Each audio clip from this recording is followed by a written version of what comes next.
নমস্কার, সুপ্রভাত সকলকে। প্রতি সপ্তাহে নেই, এই সপ্তাহে আমরা হাজির হয়েছি নতুন একটা বিষয় নিয়ে আলোচনা করতে। আজ আমাদের সঙ্গে উপস্থিত আছেন রাহুল স্যার। আসুন স্যারের প্রচারে জেনে নিন। নমস্কার স্যার।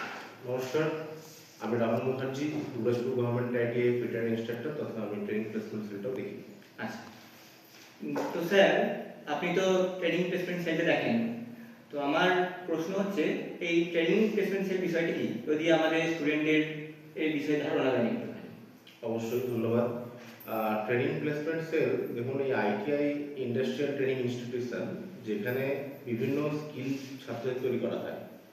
আমরা মূলত ফিটার, ইলেকট্রিশিয়ান এবং সার্ভেয়ারের প্রতি ছাত্রদেরকে স্কিল্ড করে ব্যবস্থা করি।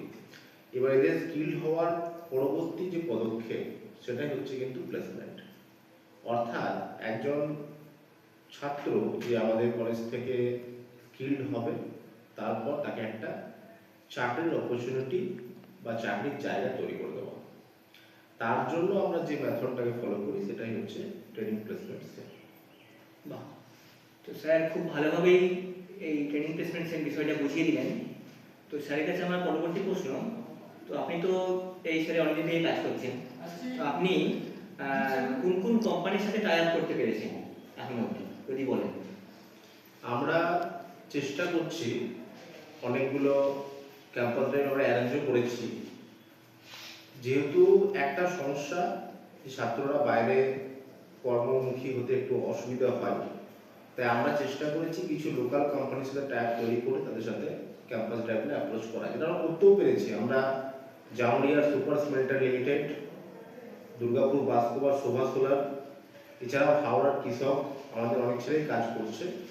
এই কোম্পানিগুলোর সাথে আমরা একটা সম্পর্ক তৈরি করে আমাদের ছেলেদেরকে স্কিল্ড করে সেখানে পাঠানোর ব্যবস্থা করে থাকি। এছাড়াও আমাদের কিছু ছেলে বাইরেও পোস্টিংয়ে আছে, কোয়েস ক্রপের আন্ডারেও কিছু ছেলে কাজ করছে।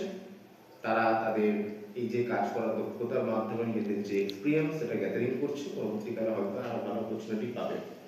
তবে আমাদের যে মূল লক্ষ্য একজন ফ্রেশার ছেলেকে ফিল্ড ওয়ার্কে নামানো, ফিল্ডের কাজ করানো, সেই পদক্ষেপই আমরা নিয়ে এগিয়ে চলেছি।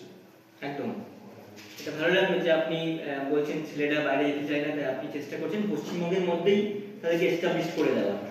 খুবই ভালো। তো বিষয়টা আমাদের কাছে ক্লিয়ার হলো, স্যার বুঝিয়ে দিলেন।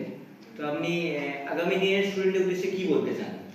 আমি প্রত্যেক ছাত্রছাত্রীর উদ্দেশ্যে একটা কথাই বলতে চাই, তারা নিজেদেরকে যেভাবে স্কিল ডেভেলপমেন্ট করতে চাইছে তার পাশাপাশি তারা সফট স্কিলটাকেও ডেভেলপমেন্ট করুক। মানে কমিউনিকেশনের ক্ষেত্রেও যে কনভারসেশন স্কিল, রিটেন, রাইটিং, এই ধরনের যে স্কিলগুলো আছে সেটাকে আরও বেটারমেন্ট করুক। চাকরি তারা পাবে এবং তারা চাকরির জায়গায় নিজেকে এক্সপিরিয়েন্স করে নিজেদের যে প্রমোশন স্কিল বা কেরিয়ার গোল সেটাকে আরও ভালোভাবে এগিয়ে নিয়ে যায়। একদম। তো আজকের বিষয়টা এটুকুই। পরবর্তী সামনে আমরা নতুন বিষয় নিয়ে আলোচনা করব। ধন্যবাদ। ধন্যবাদ।